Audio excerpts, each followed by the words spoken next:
Meu nome é Thales Moreira, eu trabalho na CyberSource, que é uma solução da Visa, há quase 9 anos. E hoje a gente separou um assunto bem interessante para compartilhar com vocês, com relação às mudanças e comportamentos nas tendências de fraude, com toda essa situação do Covid-19. Junto comigo eu tenho o Rafael Lanfranchi, que é o nosso coordenador, nosso gerente de operações no Brasil, responsável pelos consultores de risco e de pagamentos nesse país. Olá a todos, eu sou Rafael Lanfranchi, estou aqui com o Thales hoje para discutir esse assunto com vocês e acho que vai ser positivo para todo mundo isso aqui, essa discussão vai ser bastante rica. Aqui vocês podem ver avisos, né, de confidencialidade e legal da Visa, é importante ler, entender um pouco desses parâmetros de compliance da Visa. A nossa ideia hoje é compartilhar 3 assuntos, né, a gente separou em 3 tópicos, que sendo o primeiro o cenário atual de fraudes, o segundo são as tendências, né, relacionadas ao Covid-19, e por último, para fechar, e a gente quer deixar no final também um espaço para vocês perguntarem e tirarem dúvidas, com relação a certas mudanças, né, nos padrões de compra de clientes. Então, fiquem ligados que o assunto vai ser bem importante e interessante. Para a gente começar, eu acho que é super importante a gente fazer um paralelo entre o cenário atual que a gente está vivendo hoje na indústria de pagamentos, né, no e-commerce, essa realidade pós-Covid, e quando a gente olha, parece que faz muito tempo, mas a gente está falando de 3, 4 meses atrás, era uma realidade totalmente diferente dessa que a gente está passando atualmente.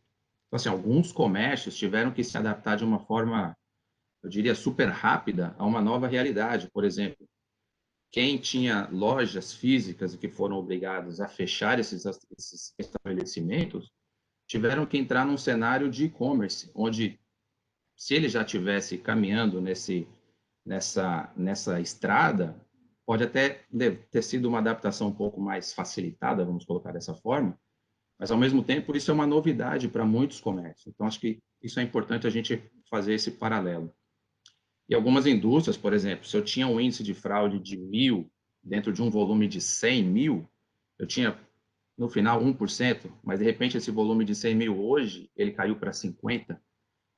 E aí o meu índice de 1 passou para 2% ao mesmo tempo. Então, assim, tem sérios impactos que a gente precisa avaliar e a gente vai tentar conduzir, né, ao longo desse nosso bate-papo aqui um pouco dessa nova realidade, se a gente pode chamar assim. Então, assim, quando a gente olha para as próximas semanas ou até mesmo para os próximos meses, com tantas coisas acontecendo de uma forma tão rápida, é importante que a gente tenha bem claro que os fraudadores, eles vão buscar formas de explorar tudo isso, todo esse momento, todas as fragilidades que de repente estão do seu lado, eles vão tentar explorar de alguma forma. Então é bom ficar bem atento. Continuando dentro do cenário atual, a gente vê a possibilidade de uma tormenta perfeita. Isso vem do termo em inglês perfect storm, que significa que são várias, é a congruência, na verdade, de vários fatores que levam a um determinado resultado. E aqui o que a gente vê é o risco, né? Essa questão do risco, os fraudadores, no mesmo período aí de isolamento e quarentena, se eles antes poderiam sair para poder se divertir, fazer alguma coisa, hoje o tempo deles está 100% focado em explorar certas vulnerabilidades em sistemas e aplicativos. E é importante ter isso de uma forma muito clara, porque se você não conhece o seu inimigo, você não sabe como se defender, ou até mesmo contra-atacar, né? Que é uma das possíveis variáveis que a gente vai discutir também. Então, a gente percebe um aumento significativo no teste de cartões, e a gente ainda tem dúvidas, ou seja, a gente não tem certeza de se são cartões que estavam adormecidos, né, nos estoques dos fraudadores, ou se já são resultados de ataques mais recentes. Então, é importante ficar bem antenado e estar bem acompanhando, né, na verdade, os movimentos para poder se proteger. E todas essas mudanças, ela acaba acarretando um aumento expressivo, talvez, se você tem uma operação de revisão manual, pode ser que tenha havido aí um pico, ou que você esteja passando por esse pico, né, de revisão manual, ou até mesmo de rejeição.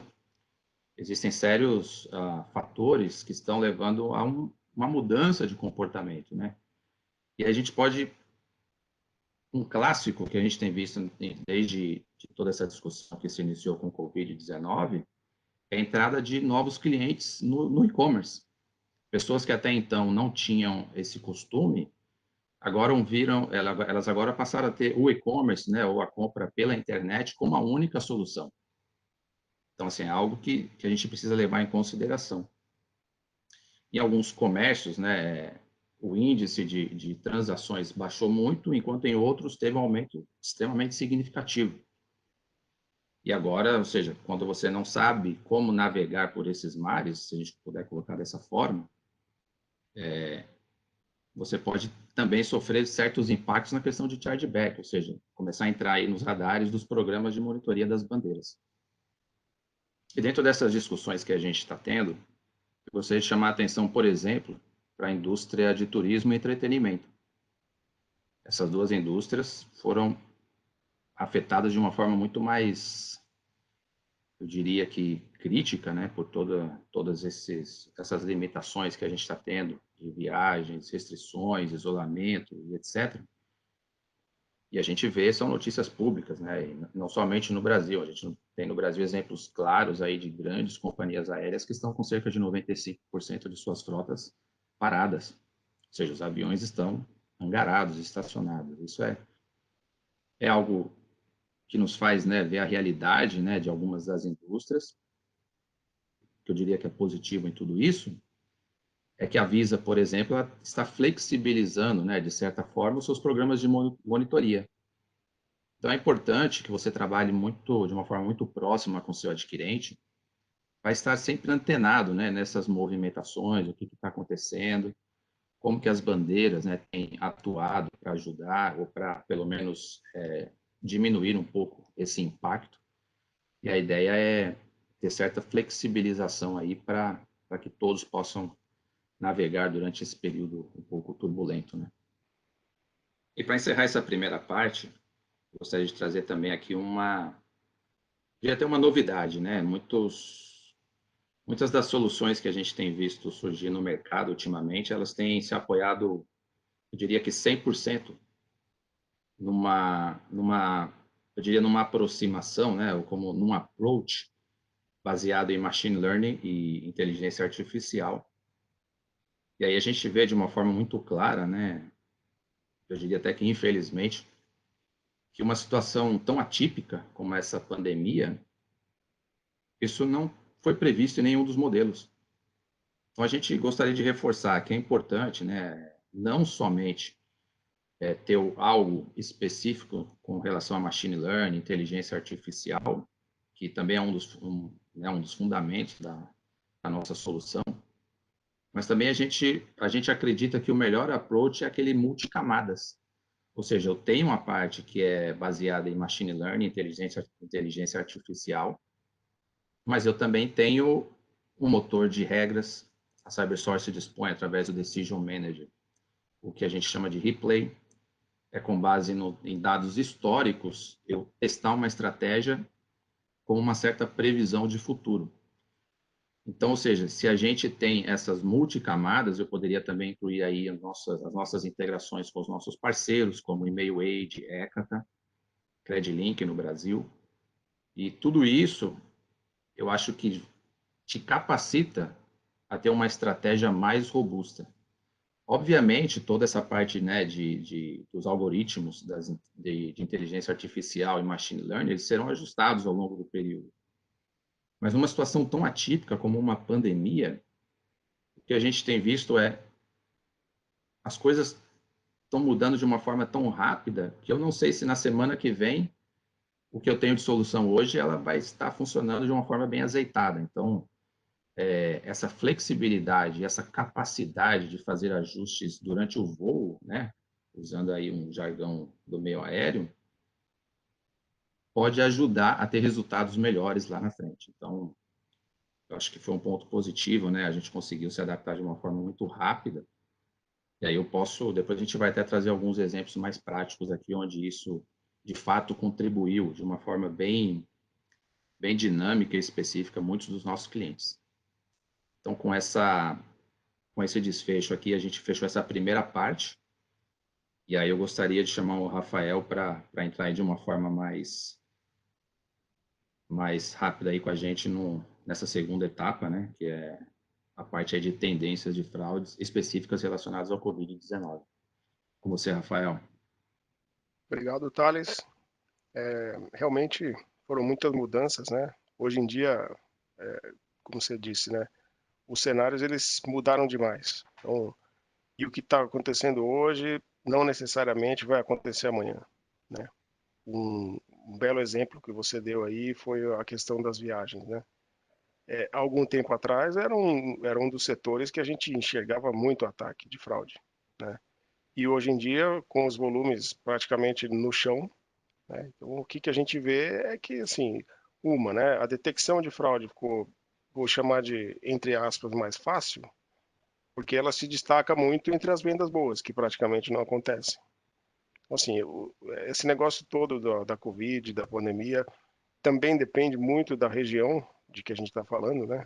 Porque hoje em dia a gente está falando que alguns lugares já estão mais flexíveis do que outros, e a gente está no meio desse monte de decisões aí que tem que ser tomadas em relação a regiões específicas também, né? Então, tudo isso tem que ser levado em consideração quando a gente vai fazer análise de fraude também. Então, outra questão também durante esse tempo todo de pandemia é que assim os próprios fraudadores eles estão usando, né, estão se valendo de algumas, eu vou chamar de aberturas, mas talvez não seja o melhor termo a se usar aqui, né? Mas eles estão se valendo da questão de você colocar detalhes dos endereços e dizer que está em alto isolamento. Ou seja, para se aproveitar dessa questão toda de não ter assinatura ou de não ter contato com ninguém pessoalmente, não tem fraudador que está usando as linhas de endereço, né, na parte de entrega do site ou do app para inserir algum recado, alguma informação para o próprio entregador. Ou seja, ele está dizendo que ele está em auto-isolamento. Então, na primeira linha vai estar o endereço correto, na segunda linha o complemento do endereço, né, o CEP, enfim, o apartamento, qualquer coisa que tenha ali. E tem alguns serviços ou algumas empresas que têm uma terceira linha de endereço. Nessa terceira linha de endereço, você pode colocar um texto livre. Entregar para o porteiro. Eu estou em alto isolamento, deixar na portaria. Então, assim, essa de deixar o produto na parte de fora também é um alto risco, né? Então, outra coisa também, né? Se deixar do lado de fora, o produto vai estar exposto para qualquer um retirar, né? Seja quem mora na casa ou seja quem estiver andando na rua. Então, isso é um risco que vem acontecendo sim, porque as pessoas estão seguindo a recomendação de não ter contato. Então, o cliente não pode ter contato com o entregador, acontece esse tipo de coisa, né? A mercadoria sendo deixada de fora de casa, ela está acessível ali para qualquer um pegar, né? Outra questão também é de fraudadores se aproveitarem desse momento todo e mandarem para casas abandonadas ou casas em construção, né? Então, não vai ter ninguém lá. Uma casa abandonada já, ou uma casa em construção, não vai ter nada. Então, eles mandam entregar lá, sabem que as transportadoras fazem esse tipo de coisa. Vai ter uma menção ali na própria etiqueta do produto, dizendo que ele pode ser entregue. Então, o transportador deixa lá para ser retirado depois.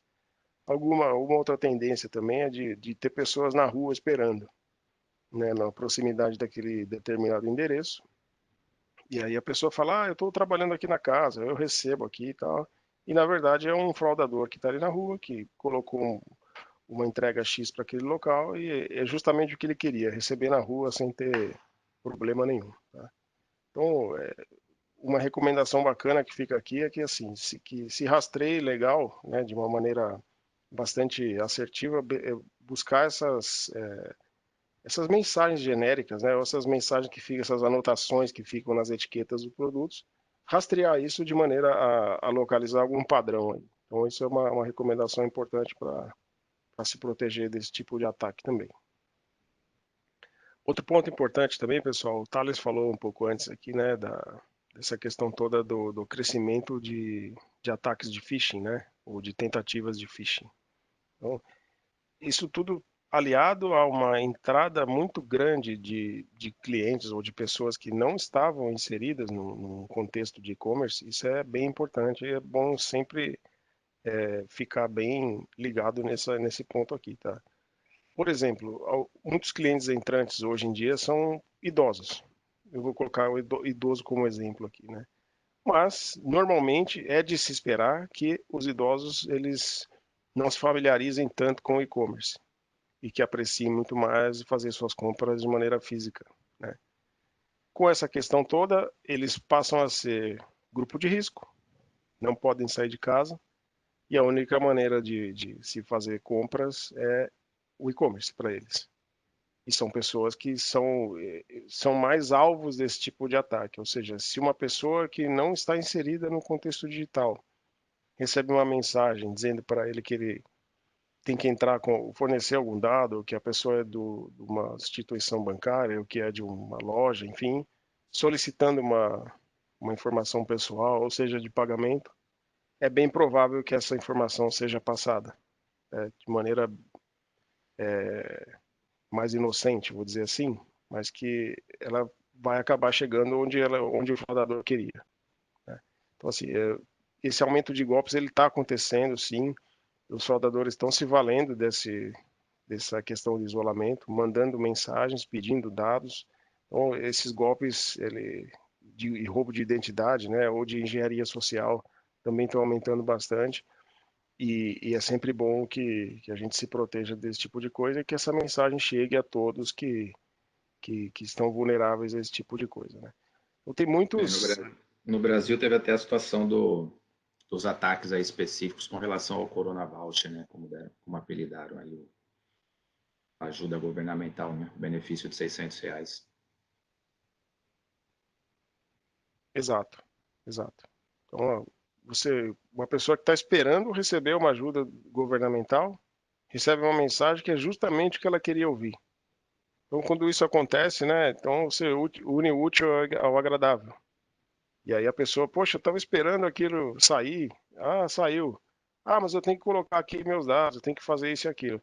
Muitas vezes está entregando até poxa, a pessoa está esperando R$ 600 de uma ajuda governamental porque está numa dificuldade e acaba ficando inclusive sem aquilo porque aquilo vai para a mão de quem não deveria. Então, você pegar isso aqui você vê que os fraudadores eles são bem ardilosos, por chamar assim, porque não tem pudor nenhum de fazer essas coisas, não interessa para quem seja e vão praticar o que eles querem, né? Para chegar na finalidade que querem, fazem qualquer coisa, passam por cima de qualquer um. Então, tomar bastante cuidado, né? Se pegar o caso aí, tem uma série de matérias e tal, mas nos Estados Unidos, uma pessoa dessa que abre um site falso desse, ela pode ir para a cadeia, né? No Brasil é um pouco mais difícil, né? A gente tem uns processos que são um pouco mais complicados, mas se você pegar nos Estados Unidos, por exemplo, o FBI vem fechando muitos sites, né? Esses sites falsos e muitos, eles são cópias de sites legítimos, né? São muito parecidos, né, as páginas e aí as pessoas se enganam. E aí acabam não prestando atenção naquele endereço eletrônico, né? Acabam inserindo informações ali que aparentemente parece que foi gerada uma compra, mas né, não aconteceu nada, né? Simplesmente os dados foram capturados. Então, tomar bastante cuidado, validar muito bem onde está comprando, observar os endereços eletrônicos, né? Observar a reputação do site onde está comprando, isso é muito importante. Outro ponto importante também nesse momento todo é que assim, as empresas enxergam muitos consumidores novos entrando, né? E no mesmo tempo em que as equipes de atendimento estão sobrecarregadas e ou qualquer equipe de back-office que vai estar muito, muito sobrecarregada, ou às vezes trabalhando de casa também, a demanda está muito maior, porque, como o Thales até falou antes, né, tem muitas lojas que tinham o varejo físico muito mais forte do que o digital. Então, de repente, você tem uma migração muito grande, a capacidade das equipes está sobrecarregada, né? Então, isso tudo gera um movimento em que ninguém esperava. Ele falou um pouco do machine learning, que é que segue a mesma lógica, né? Ninguém estava preparado para aquilo, assim como o modelo de machine learning, os processos existentes estavam sendo baseados em um volume específico. De repente, aquilo triplica ou quadruplica. Então, assim, é complicado, mas essa adaptação ela está acontecendo. E uma das recomendações importantes é que, assim, durante esse período da pandemia, enfim, a, a tendência de acontecer muitas disputas, disputas que a gente diz é quando você recebe uma mercadoria ou um serviço que é comprado online e o cliente dizer que aquilo não está de acordo ou não recebeu da maneira que ela queria. Então, assim, a recomendação é que de uma maneira proativa, né, as empresas observem esse movimento dos clientes e antecipem reembolsos, ou gerando voucher de crédito, ou fazendo a devolução, o estorno nos cartões de crédito desses clientes, para evitar que uma reclamação que pode ser amigável hoje, ela se torne um chargeback no futuro. Então, assim, quanto mais proativamente esses estornos forem feitos, né, essa devolução de valores para os clientes, é menos provável que um chargeback ocorra no futuro. Né, de um cliente reclamar na operadora ou no banco, dizendo que não recebeu aquele produto ou que não reconhece aquela compra. Então, assim, observar esse fluxo aí de reembolsos ou de emissão de vouchers é muito importante nesse momento para evitar esse volume todo de reclamações que podem virar chargebacks daqui a algum tempo. E pegando um gancho na questão toda de reembolso e emissão de vouchers, né, eu vou dar um exemplo aqui para vocês de companhias aéreas. Né? Muitas delas, obviamente, como o Thales até falou lá no início também, ele falou que muitos aviões estão no chão. Então, tem 95% da capacidade das companhias aéreas, ela está ociosa, está parada. Ou seja, e nesse momento todo, os bilhetes que tinham sido comprados há 3, 4, 5 meses atrás, eles têm que ser reembolsados de alguma maneira. Seja ele prorrogado para algum tempo para o futuro, ou que seja emitido um voucher de crédito para esse cliente fazer a compra dele do bilhete quando ele quiser viajar, né? Então, assim, como uma alternativa, né, de, até para as companhias aéreas manterem uma liquidez de que elas estão com dinheiro em caixa, né, vou chamar assim, porque já receberam os pagamentos que tinham sido feitos lá atrás, uma boa alternativa que todos buscaram é que a emissão de voucher, né? Então, só que assim, também tem um ponto importante para mencionar, é que assim, muitos clientes também não estão, eu vou até chamar seguros em ficar com esses vouchers, né? Ou mesmo usar eles lá na frente, porque é, existe o medo de que as companhias aéreas parem de existir ou que entrem em falência. Então, ou seja, as companhias aéreas estão fazendo a parte delas, emitindo esses voos para os clientes, mas os clientes também estão muito céticos na relação de que podem não conseguir voar daqui a algum tempo. Então, onde eu queria chegar aqui é o seguinte: as empresas de viagem também podem enxergar no futuro, ou só enxergar a partir de agora, uma tendência bastante grande de fraude amigável. Assim, muitos clientes eles não estão seguros com essa emissão dos vouchers, né? Porque também não se sabe como vai ser o futuro. Muita gente está cética, né? Não sabe. As pessoas também estão com medo, né? A própria situação das pessoas, não sabe se vai ter condição de viajar depois, porque não sabe se vai ter um emprego ou não. Então tem esse ceticismo todo e isso tudo pode acarretar numa tendência de fraude amigável para as companhias aéreas também. Ainda que essa emissão dos vouchers de maneira proativa esteja sendo feita, né, esse processo esteja rodando, isso pode se virar uma tendência daqui a algum tempo. Então, é muito importante se manter esse monitoramento aí nas reclamações ou nos chargebacks, principalmente nesse tempo agora, que os bilhetes comprados lá atrás já não vão ser usados agora, né? As empresas estão propondo para que seja voada no futuro, mas os clientes também estão céticos e a gente enxerga que pode acontecer um aumento nas fraudes amigáveis por causa dessa questão toda. Outro ponto é que esses vouchers também são muito atrativos aí, ou atraentes para os fraudadores, né?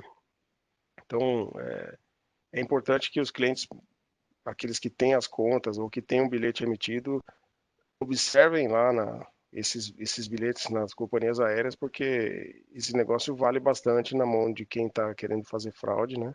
É muito atrativo acaba virando dinheiro na mão de fraudador. Então isso é muito importante para que, além das companhias aéreas que estão fazendo esse monitoramento das fraudes, os clientes que têm bilhetes emitidos ou vouchers que foram convertidos aí a partir de um bilhete, que mantenham uma checagem periódica, né? Apesar de não saber para quando vai ser essa viagem programada, mas que observem se o voucher está válido ainda ou tentem entrar em contato. Bom, durante esse período todo, então, também é possível a gente observar que muitos clientes bons que entraram nesse momento todo acabam tomando certas atitudes ou tomando um certo comportamento do mesmo jeito que um fraudador faria. Então, isso é muito importante se manter dentro do radar, né? Observar que, por exemplo, um cliente bom hoje, ele está comprando uma série de coisas, um monte de coisa, como querendo estocar na sua casa, porque está com receio de faltar produto, enfim. E um fraudador faria a mesma coisa, né? Queria comprar em lote e tomar cuidado. As empresas precisam tomar bastante cuidado com isso, né? Separar as pessoas boas dos fraudadores. Claro, existem soluções para isso, né? A gente oferece as nossas soluções, temos regras específicas para isso. Nossos consultores estão sempre de olho, né, nessa questão dos nossos clientes para separar essas compras boas das ruins e evitar os falsos positivos, né? Então, eu já falei um pouco para vocês dessa questão toda das compras por impulso, né? E uma compra por impulso hoje pode envolver qualquer produto, né? Tem produtos que são muito mais atrativos para revenda, mas também tem outros produtos que são muito para consumo, que estão sendo comprados em muitas quantidades, da mesma maneira que normalmente, vou chamar assim, né, um fraudador faria. Então, nisso durante o momento em que, por exemplo, eu vou dar um exemplo aqui de cliente do e-commerce que tem revisão manual. Isso tudo, quando se muda muito o comportamento, é bem provável que se aumente bastante o nível de revisão, né? Então, assim, e nesse momento as equipes de revisão também estão um pouco mais sobrecarregadas do que o normal. Então, durante esse momento todo, essa tendência toda acaba virando, como o Thales falou lá no início, a tempestade perfeita, né? Então, ou seja, você busca uma flexibilização, por um lado vem uma onda gigante de compras, aquilo não pode ficar parado, então busca-se de novo fazer uma flexibilização para aquilo não ficar parado nas filas. Então, em resumo, é tudo isso que chega de uma vez só acaba virando a tempestade perfeita, porque é tudo isso que um fraudador quer, né? Que as coisas aconteçam de uma maneira em massa, né? Que chega de uma vez só e que fiquem flexíveis, né? Que passem abaixo do radar, que não sejam percebidos, que a finalidade deles vai ser atendida. Então a gente tem que estar muito bem preparado para isso. E por último, eu queria só deixar claro para vocês aqui que também é muito importante observar que durante um tempo, né, muitas contas foram criadas. Então, assim, existe essa tendência que a gente enxerga também, né, de que contas criadas em apps ou em sites foram criadas há algum tempo atrás, elas ficam lá gerando histórico, elas não fazem compra ou fazem algumas compras, né, para parecerem legítimas. E quando chegar no momento esperado, né, vou chamar de momento certo, porque é o momento que um fraudador espera, eles usam essas contas para tentar conseguir ou tentar comprar os produtos ou os serviços que eles querem, principalmente nesse momento agora aqui, que as coisas estão bem sobrecarregadas, né? Era isso que eu queria falar para vocês aqui um pouco, né, dessas tendências hoje e deixar um espaço aqui para perguntas. Legal, Rafa. Obrigado aí. Acho que tem bastante exemplos aí bem legais, né, que a gente pode...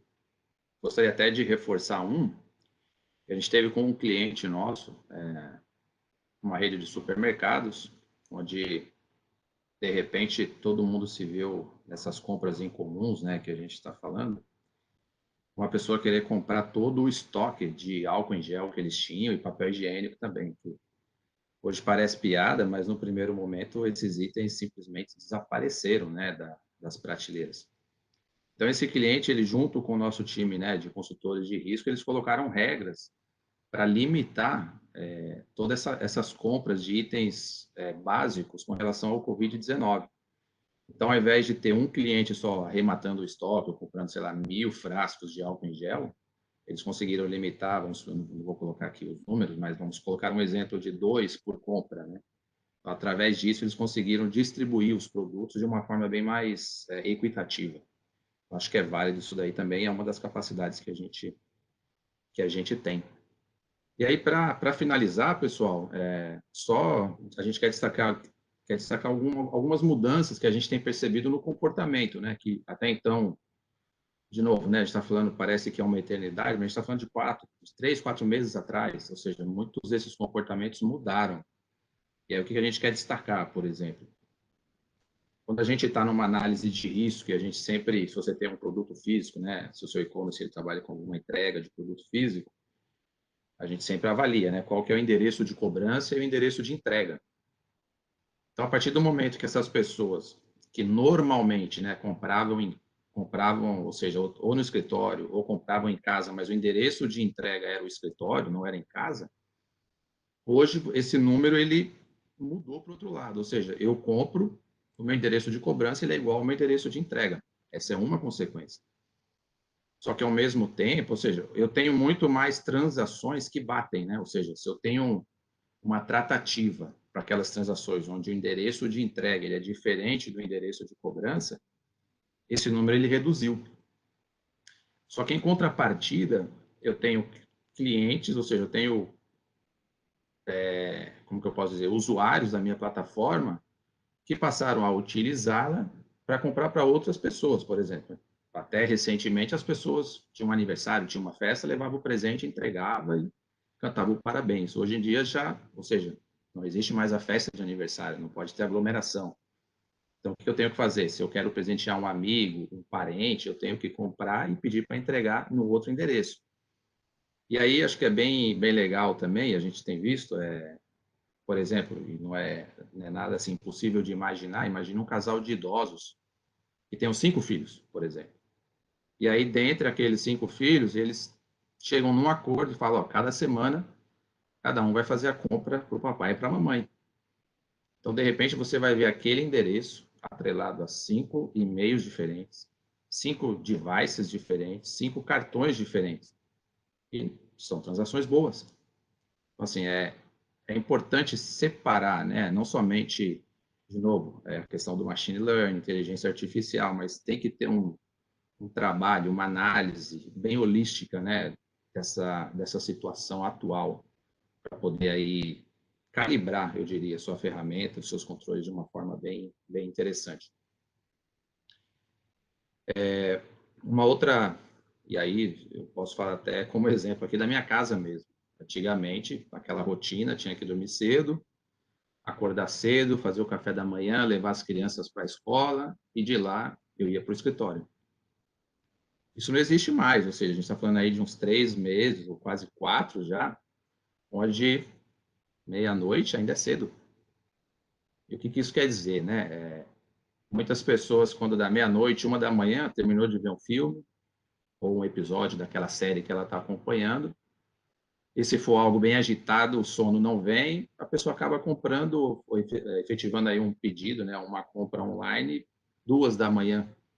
Até então, ou seja, quando eu olhava para esse universo, eu falei assim, poxa, alguém interagindo comigo, 2 da manhã no meu site, pode ser alto risco. Não necessariamente isso é verdade hoje. Então, assim, só algumas, né, só jogando algumas ideias aí de coisas que a gente tem percebido. Então, eu acho que de uma forma bem sumarizada, essa é a ideia, né, aquilo que a gente queria compartilhar com vocês hoje. Contem com a Visa, contem com a CyberSource para ajudá-los aí no que vocês precisarem. Então é isso, pessoal. Se ficou alguma pergunta que a gente não conseguiu, né, pela questão do tempo aí responder, nos procurem.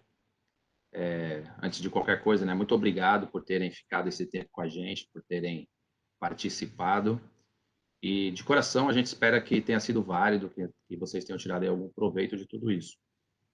E se você já é algum cliente da CyberSource, Procure o seu executivo de conta se você tem alguma dúvida, se você, por um acaso, pensou em alguma solução, ou se você não tem o serviço de consultoria, ou seja, fale com o seu executivo de conta, com certeza ele vai poder te ajudar. Se você ainda não é cliente da CyberSource, então eu te convido a entrar no cybersource.com. Do lado direito da tela, você vai ter uma parte ali onde, né, automaticamente vai estar Estados Unidos e Canadá, mas se você clicar ali, já vai ter né, a lista de Latinoamérica, ou seja, América Latina, e entre parênteses, português. E ali você vai encontrar os nossos contatos e a gente espera poder falar com vocês em breve.